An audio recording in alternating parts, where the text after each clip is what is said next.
The Eric Zane Show podcast, a daily show where I discuss news, nonsense, and my personal adventures each and every day from the Impact Power Sports studio. I finally saw Nikki Glazer's set from the roast of Tom Brady, and it was absolutely fantastic. I mean, it was just like one big hitter after another. My God. And delivered expertly. You know, it's one thing to write the jokes, but then you got to deliver the jokes. And boy, did she. Oh, that was it, just so impressive. Just kicked everybody's ass. Nikki Glazer joined us in the studio when I was doing the Ben and Eric, not the Ben and Eric Patreon podcast, the Eric Zane Show on WBBL with Ben Glaze. And my God. She fell in love with Ben. I'll never forget it. She was actually like flirting with Ben Glaze. Of course, Ben didn't know what the hell to do. He's like, Nick writes, big fraud request line. You left me hanging. Yeah, I did. I remember you. You requested a song by The Sword, which I think is some garbage band that you like. I was going to do that, but then time got away from me, and I just forgot. My apologies. Sorry. So where was I? Anyway, yeah, that roast was just incredible. One after the other. Tom Segura and Bert Kreischer, they bombed, which is surprising. I don't know how they managed to do that. It seems like everything those guys do, everybody falls in love with. I think Segura's more funny than Kreischer. But overall, that thing was just an absolute smash. If you don't have Netflix, make sure you check it out. All right. Before we get to the rest of what we're talking about today, I need to remind you that Dear Meathead happens in about 40 minutes. And the same old song and dance, it seems like I just struggle to get questions on this. Chris or Mark sent one, and I don't know if there's anything on the Facebook post. I mean, are you telling me that every one of you has nothing in your life going on that is worthy of just dropping a note on my Shoreliner striping inbox, eric@ericzaneshow.com. Hey, Meathead, my wife wants to do blank. What do you think about this? Are you telling me that all of you have everything is fantastic? Even if it's good or bad, it doesn't matter. Whatever it is you want to share, send it along on the Shoreliner striping inbox. My God, I posted some pictures, by the way, of Dad, and incredible. Always wonderful to see him. So that is on my Facebook. If you want to check that out. And you can leave a question in the comments or just send it along, eric@ericzaneshow.com. See, Kyle says, hey, Meathead, what's up with this ZZ Top song about a pearl necklace? Is this jewelry? I'm not going to ask my dad that, you stupid gay idiot. Why can't you just ask a question? Why does it always have to be something silly or stupid? You see, part of the problem is you guys try to be too funny. You try to be cute. And unfortunately, you're not. So can you knock it off and just ask him a normal question? Why is that so hard? Jesus. Talking about pearl necklaces. Okay.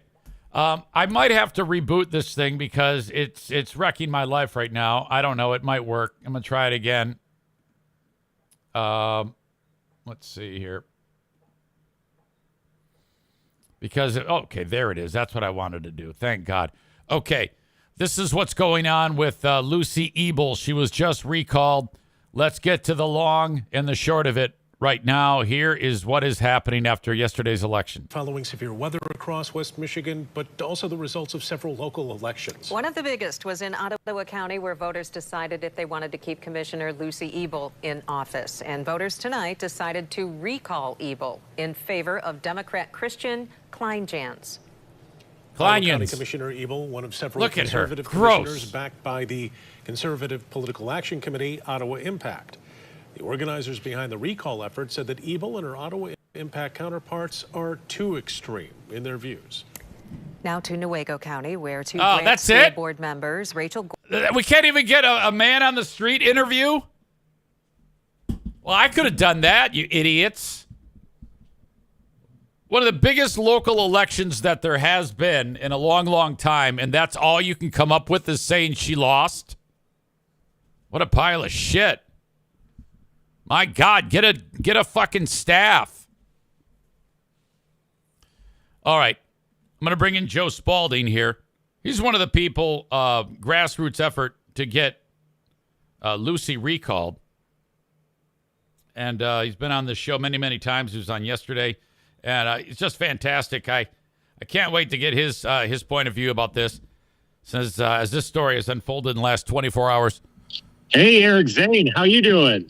Very well. Congratulations to you and all the people that are working with you, Joe Spalding. Thank you. I think it's a great day for Ottawa County. Yeah, I have people in the chat that are talking. Megan, she says, tell Joe, thank you very much. Aram says that Channel 8 should have interviewed you. I just played the Channel 8 story on it, and they didn't even send anybody. It's just like they just reported on it. You know how like Fox 17 has Matt Witkos, who's been all over it? Yeah, and Witkos had to go cover the Twister down south. Oh, yeah, that's otherwise right. he would have been in the victory party there. And, I mean, I'm not... News 8 isn't my favorite local news organization. But, yeah, there was no press there. Chris did a few phone call interviews. Yeah, so he's going to get right to work. When is he sworn in? Is it like the next meeting? Yeah, I think so. I'm not exactly sure when Justin Roebuck does the full certification of the election results, but as soon as that is certified, the next meeting after that is when he gets sworn in. Now, when this all started, when Ottawa Impact won election, like 2 years ago or whatever it was, they had 7 people or 8 people that were on board. I mean, it's an 11-member board, and because it was really just Doug and Roger at the very beginning that were not on there. They had 9. Right. So now we're looking at 6 Ottawa Impact members and 5 that are not. Yeah, not full on board, and then that changes the dynamics because they have to like pull together as a full coalition, right? In order to make sure they get any of their whack job stuff passed, right? And the stuff that gets passed like that ends up being, all the laws are equally valid if they get passed, but like everybody knows the legitimacy in terms of the ability to overturn something that increases when the margins are smaller. Okay. So, you had who was the one Republican who was part of Ottawa Impact, and then he kind of turned on him, but he's still a Republican. So that was Jacob Bonema. Okay, and And then they had Kyle Terpstra, who was on board with them originally, and then he kind of bailed and resigned and was replaced with Kendra Wenzel, the lady with the Super Karen lady. Okay, and she is on board with Ottawa Impact. Absolutely. She's I think she's like a chair, some type of Republican county party person. Right. And they, because when the one guy stepped away, Terpstra, they can replace him with anyone that they want. Right. That's right. Okay. So they live in the district. Yeah. Okay. So they ended up doing that. Had that not happened, had Terpstra stayed with his job and kind of distanced himself from Ottawa Impact, right now they would be looking at 5 Ottawa Impact members, 6 that are not. Yeah, no, that's what it would be. I mean, and these things are incremental, and it just won by the slightest margins. But like, just getting to there is worth it, because that's what the win is. I think that everything for me has been about this November. And so the other subtext to what's going on is the fact that this is a level up for us. We get to be extremely cheerful in victory, and we get to have a model for turning people out on this specific issue of this like really, really bad mismanagement of county government. So there was north of 4,000 people that voted in yesterday's election in the district. And if I'm understanding, it was 60% for Kleinjans and 40% for Lucy. Yes, it was almost exactly a 60-40 split. And I mean, throughout the day yesterday, I was tracking. We knew how many people had sent in absentee ballots because the township clerks keep that number. So we kind of had the number of absentee ballots. And then we had people, as people vote, they come out and they tell us what number they were when they voted. Or we have folks that go in and ask the election workers how many people have voted so far. A pretty common question that gets asked to poll workers. And so we knew throughout the day how many people were voting in most of the precincts. And so by the end of the day, when we're waiting for these results to come in, they came in 2 quick batches. I think they were within like 10 minutes of each other. And I felt like Justin Roebuck was kind of milking it, but maybe I'm wrong, in making sure that those came out last. But when the first batch came in, and Christian had over like 2,300 votes or 2,200 votes in that batch, it was mathematically impossible for Lucy to win with the number of votes that we had. So we knew about 5-10 minutes before it was called in the room that we had won, which was super cool. How many people? So there was that many votes. Was that a lot more votes than when Ebel won that seat originally? I don't know. I don't believe so. So originally, that was on the 2022 ballot, and I was running against her in that race. And that was, everyone came out and voted for the governor and Secretary of State and Attorney General races. And a lot of those folks checked the party box, and so that's like 2,400 votes in a general election, even when there's no president on there. So this is an off-year election, 20% turnout. It's still huge. 20% is huge for a May election. Right, absolutely, which tells me that all of the – because what I was trying to get at is if the amount of votes were about the same, that would mean a huge swing, either of people deciding one or the other, or people that would have supported her didn't show up, and people that don't support her did show up. I guess it's tough to tell the exact specifics, but in the end, she ended up losing big. Yeah, well, I mean, if you want to see the big swing in the math, you just look at how many people voted for her in that race, and then how many people didn't vote for her now. It's like, a difference of 3,000-4,000, which means that no one ever turned out in 2022 for Lucy Ebel. They just turned out and they voted down ballot, like without thinking about it, for Republican. We've changed that. Sorry about that. I stepped on you. The thing that stuck with me a lot yesterday was I could not get over that weirdo interview that Whitco's did. Well, it wasn't Whitco's fault when she just said, sorry, I got to go. To me, that was so, because I'd never really heard her talk other than the time when she was saying Jesus is king over Ottawa County when the recall election started, when the whole effort started. And I was floored at just how dumb this woman is. Yeah, I mean, like, it's hard. Like, she does not talk very much. And, lately in meetings when she's talked, she's reading off a script. But if you've been watching every single second of every single meeting, there are just so many moments where they go to vote on something and she's like, oh, what are we voting on? Or, oh, what's the motion again? And that's like an inside joke for the activists or the folks that go there and give public comment, because she always fucking loses the spot. Okay, so now what do you guys do now? Just try to get ready for the November election? Are there candidates in place to try to take these people out? Are you open that new Republicans will take over for the old Republicans? You want obviously you want Democrats. I don't know if that's going to happen. This is a red county. I mean, where do you go from here? What's next? Okay, so mathematically, the percentages in turnout are still pretty valid markers. And we have historically high turnout in District 1. And so for me, it's not a question of making Ottawa County blue. It's a question of building up a solid enough wall and barrier against anything like Ottawa Impact coming back again. And so right now, for me, there's one Republican that's running, and that's Mark Northrup in Hudsonville, who's running directly against Joe Moss. And I don't think that there's any super bad negative repercussions for him getting support in the primary from Democrats in his district specifically.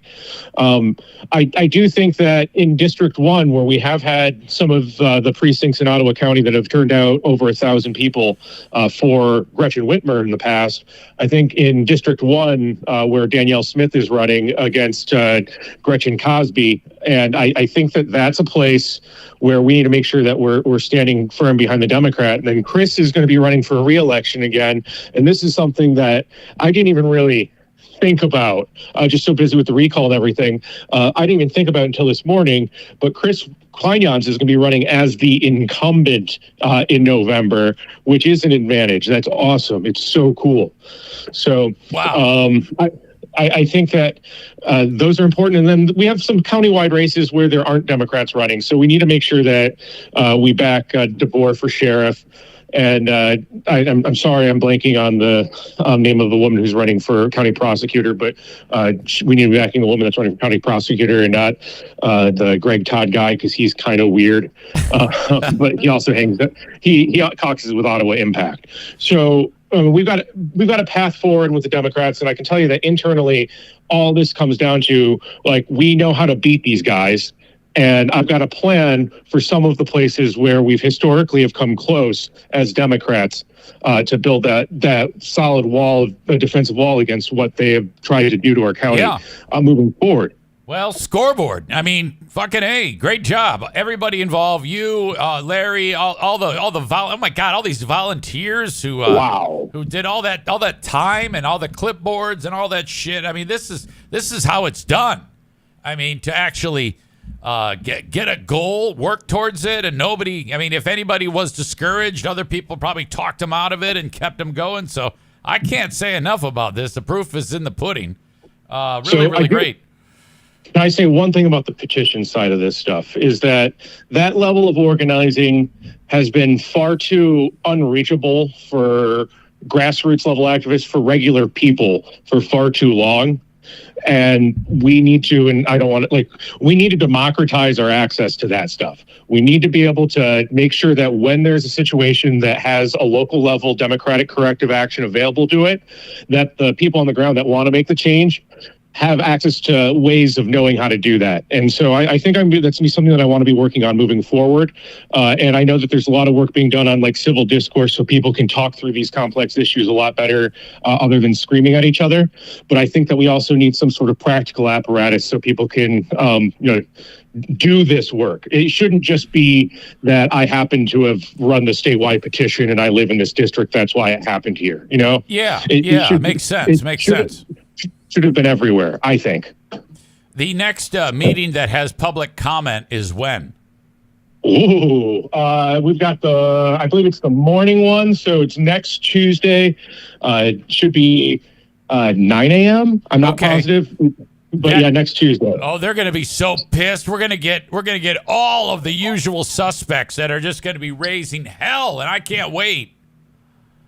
That's right. We have to take a drink anytime. I'm sorry, just kidding. But no. They're going to talk about election interference. They're going to mention George Soros. They already are online. These guys are so weird, but they're predictably weird. So I haven't heard a peep, but you probably know where to look more than I do. I'm kind of glad I don't have that type of insight. Are they already claiming the usual My Pillow guy type of bullshit? Absolutely. They saying things like, "Oh, well, they didn't fix the machines from before, so what do you expect?" Okay. Or he can't win by 800 votes. That doesn't make any sense. Right. And then meanwhile, they're like in the same conversation. There are people who are like, I tried to talk to a lot of people to vote, but nobody wanted to vote. And you're like, you guys can't put two and two together there. You guys, it sucks to suck. It really sucks to suck. All right. Joe Spalding, thank you again. And I can't wait to hear what's next. Yeah, let's go. Thanks, Eric Zane. Hey, man, it's my pleasure. I just like talking to you, and it's been a very interesting period of time. I'm glad that it's slowly but surely ending. Yeah, let's see it through November. All right, pal. We'll talk to you. Yeah, bye. There you go. That is Joe Spalding. A lot of hard work there by him. Kyle writes, hopefully we can hail Satan at this meeting. Satan has done so much for us. I can't get behind that. I don't even like saying that. I know that Bender just uses that as kind of like theatrics. But, my God. Wolverine Broncos says another GOP whack job removed from office. Keep up the good work. Look, let's be honest here. In Ottawa County, we just want Republicans that aren't idiots. We would even settle for that. Okay? I would take any Republican that's not crazy and not a right-wing idiot like these wackos are. Conspiracy theorists, all that bullshit. And a Republican who's not looking for revenge. I would absolutely be satisfied with a practical Republican. Okay? Just a little bit closer to center. I can live with that. So that's kind of like a big pool. I would take any practical Republican or anyone else other than what they have in there right now. My God. What a bunch of fucking fools. Well, I hope they had their fun because I think the end is near for them. All right. Thank you for joining me on Facebook, X, and YouTube, but I'm going to kick you out. I want you to follow me on Twitch. Go to twitch.tv/Eric Zane Live or download the Twitch app and simply search Eric Zane Live, and there you go. You'll be in good shape and ready to enjoy the rest of this show. I do it each and every day right at around this time. Thank you so much. The audio podcast I make available later on. Subscribe to any of the audio platforms that I'm on. Just search Eric Zane Show, and you will see me. And then subscribe, rate, and review, and you can listen to the audio whenever you like. I have a Patreon, patreon.com/Eric Zane. In fact, tomorrow it's a Big Fraud Thursday, where we will start the evening's festivities off with another rip-roaring edition of Who Are These Free Beers, where Ben Glaze and myself review current episodes of the Free Beer and Hot Wings show. So we'll be looking forward to that. I was going to go with a guest roaster this week. His name is Trey. Nice guy out of Nashville, Tennessee. But I think we're going to pause that and punt and maybe come back at a later time. Still something I want to do, but I need to kind of rethink that. All right. So that's all on Patreon. The Ben and Eric Patreon podcast happens shortly thereafter, and Patreon is free for 7 days if you like. Just go to patreon.com/Eric Zane. Sign up for 7 days free with a payment form, credit card, debit card, whatever. And then to ensure that you don't get charged, you sign up and then turn around immediately and cancel it, like the next minute. And then once you cancel, you still get the 7 days, but then it won't charge you. I'm of the opinion that if you like it, you can then just sign up again. That's what I would like you to do, because I don't want someone to sign up for 7 days free and then ultimately not like it. And then they're like, I wanted to cancel it, but I forgot and I got charged. That's not how I want to do it. So that's the risk-free way that I can encourage you to checking out my Patreon for 7 days free. So you still get the 7 days, even though you've canceled. If you like it after the 7 days, sign up again, and then you can throw your $5 or $10 a month at it. Okay, so thank you so much, Facebook, X, and YouTube. Bye-bye.